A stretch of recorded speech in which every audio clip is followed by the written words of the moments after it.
Good morning, students. How are you? Hope you all are fine. Take out your English letter book. Today we will study lesson number 3, Giant Ophrio. Ophrio is the name of man. Giant means जो बहुत ज़्यादा लंबा चौड़ा मोटा हट्टा कट्टा होता है उसे हम जाइंट कहते हैं. ठीक है. Now let's come to the lesson. There have been good men and women in the world. This story is about a noble and brave man called Ophrio. Ophrio was a tall, strong, and well-built man. People often called him a giant, but he was kind and good to everybody. He was always helping the others in one way or another. क्या बोल रहे हैं? दुनिया में बहुत अच्छे आदमी और औरत होते हैं और ये जो स्टोरी है वो एक नोबेल और ब्रेव मतलब बहादुर मैन ओफ्रियो की स्टोरी है. ओफ्रियो जो है वो बहुत लंबा चौड़ा ताकतवर आदमी है. वो हमेशा लोग उसे कभी जाइंट भी बोलते हैं और वो हमेशा दूसरों के साथ बहुत अच्छे से पेश आते हैं और हमेशा दूसरों की मदद करने के लिए तैयार रहते हैं. One day, Ophrio was sitting on the bank of a river. The river was wide and very deep. He saw an old man who was standing and looking at the river. He was very sad.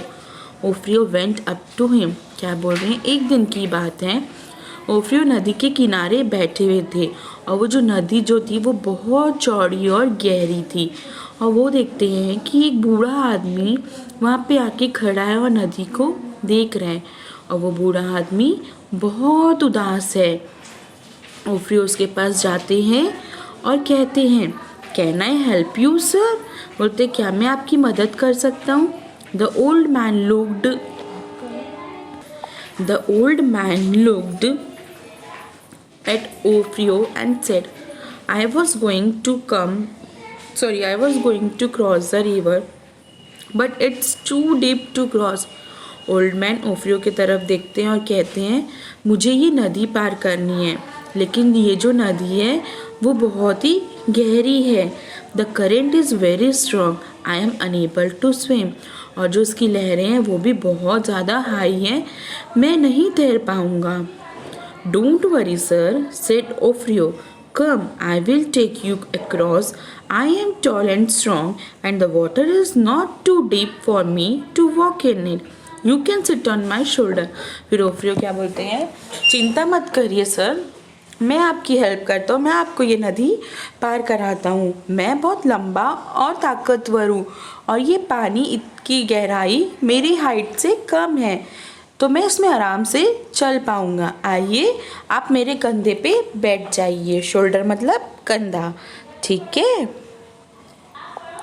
Now Offero bent down.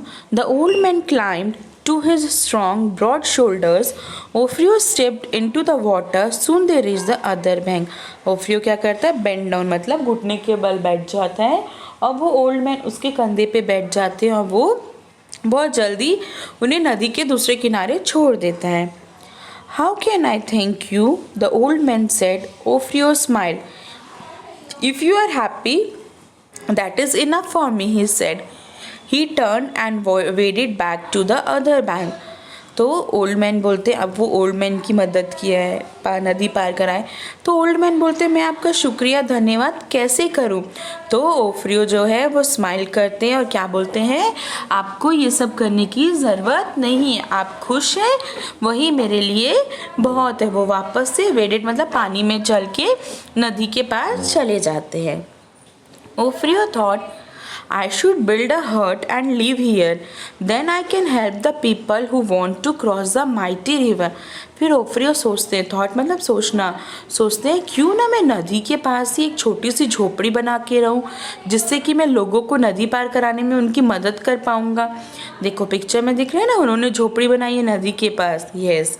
Soon Ophrio built a hut and started living there. Every day he used to carry man, women and children across a river.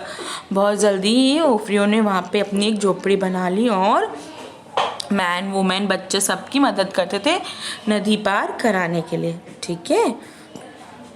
One night there was a storm. The sky grew dark. There were strong winds and the water in the river rose up and fell in a great waves. एक रात क्या होता है, बहुत अंधेरा हो जाता है, बहुत तेज़ आंधी तूफान चलने लगती है और जो नदी का पानी है, जो नदी की लहरें, नदी का भाव जो है वो भी बहुत तेज़ हो जाता है और सारे बादल पूरे काले घने छा जाते हैं। Suddenly Offero heard a voice. अचानक से ओफ्रियो को एक आवाज़ आती है, Offero please take me across the river. Offero मतलब कोई चिल्लाता है, ओफ्रियो ओफ्रियो प्लीज़ मुझे नदी के वो पार ले जाओ। Ofrio came out of his hut. He saw a little boy. He was shivering in the cold. Ofrio bent down and said politely, "Oh, my dear little one, come into my hut. The weather is very rough. We cannot go out now. We can go across in the morning." ओफ्रियो अपनी झोपड़ी से बाहर आते हैं और देखते हैं एक छोटा बच्चा वहाँ खड़े रहता है और वो ठंड के मारे बहुत कांपता है। शिवरिंग मतलब कांपना। ओफ्रियो अपने घुटने के बल बैठते हैं और उसे एकदम पोलाइटली, एकदम शांति से बोलते हैं, ओ माई डियर लिटिल वन, आओ मेरी झोपड़ी में रह जाओ। अभी जो मौसम है वो बहुत ख़राब है, हम नदी पार नहीं कर सकते। मैं आपको सुबह नदी पार करा दूँगा। ठीक है। The child became very sad. जो बच्चा है वो बहुत उदास हो जाता है।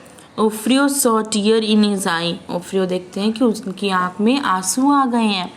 Offero please take me across right now, the child said, I have to go at this very moment. बोलते हैं प्लीज़ मुझे नदी पार करा दो, मुझे अभी ही जाना है, इसी वक्त जाना है। Ophio gathered the child in his strong arms. "All right, we will go now. Don't be afraid of the storm," he said. He put the child on his shoulder and waded through the mighty river. Ophio क्या करते हैं, बच्चे को अपने arms में उठाते हैं और बोलते हैं ठीक है चलो हम चलते हैं, और वो बच्चे को अपने कंधे में बैठा के पानी में चलना चालू कर देते हैं। देखो दिख रहे हैं ना पिक्चर में। The icy water lashed on his body and the wind roared around there, but Ophio held the child tightly and walked on. At last they reached on the other side. फिर देखो इतनी आंधी तूफान चल रही है, बारिश हो रही है, तो नदी का पानी तो ठंडा हो ही जाएगा। वो ठंडे पानी में जो उनकी पूरी बॉडी में लग रहे थे, फिर भी उन्होंने रुका नहीं और वो बच्चे को टाइटली पकड़ के, एकदम कस के पकड़ के नदी पार करा देते हैं। Ophio said the child gently, "Oh my little friend," he said, "shall I come with you? It's too dark for you to go alone." फिर जब नदी के उस पार पहुंच जाते हैं तो ओफ्रियो बच्चे से पूछते हैं, बहुत अंधेरा है, क्या मैं आपके साथ चलूं?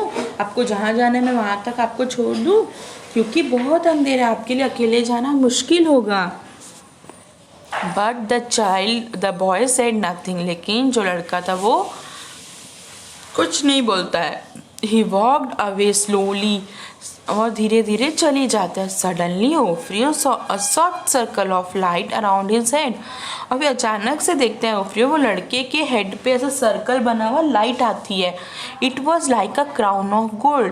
वो किसके जैसे दिख रहा था? सोने के क्राउन के जैसे, जो राजा लोग क्राउन पहनते थे ना वो। ओफ्रियो fell on his knees. ओफ्रियो अपने घुटने पे बैठ जाते हैं। The child, he whispered, the child Jesus. और वो धीरे धीरे मतलब ओफ्रियो अपने में बोलते हैं, वो बच्चा तो जीसस है। I carried Christ on my shoulders. मैंने अपने कंधे पे क्रिस्ट को, जीसस क्राइस्ट को उठाया है। After that, ओफ्रियो had a new name. उसके बाद ओफ्रियो को एक नया नाम मिला। क्या नाम मिला? It was Christ Ophrio, which means I carry Christ. उनको क्या मिला? Christ Ophrio. Christ Ophrio मतलब जिन्होंने क्रिस्ट को अपने शोल्डर पे उठाया था। From it we derive the English name Christopher. और इससे हमने एक नया इंग्लिश नेम निकाला, क्या था? क्रिस्टोफर। ठीक है, यहाँ पे हमारा चैप्टर कंप्लीट होता है। आप सबको ये चैप्टर समझ में आ गया होगा। इसको अच्छे से पढ़ेंगे। ठीक है, bye, have a nice day.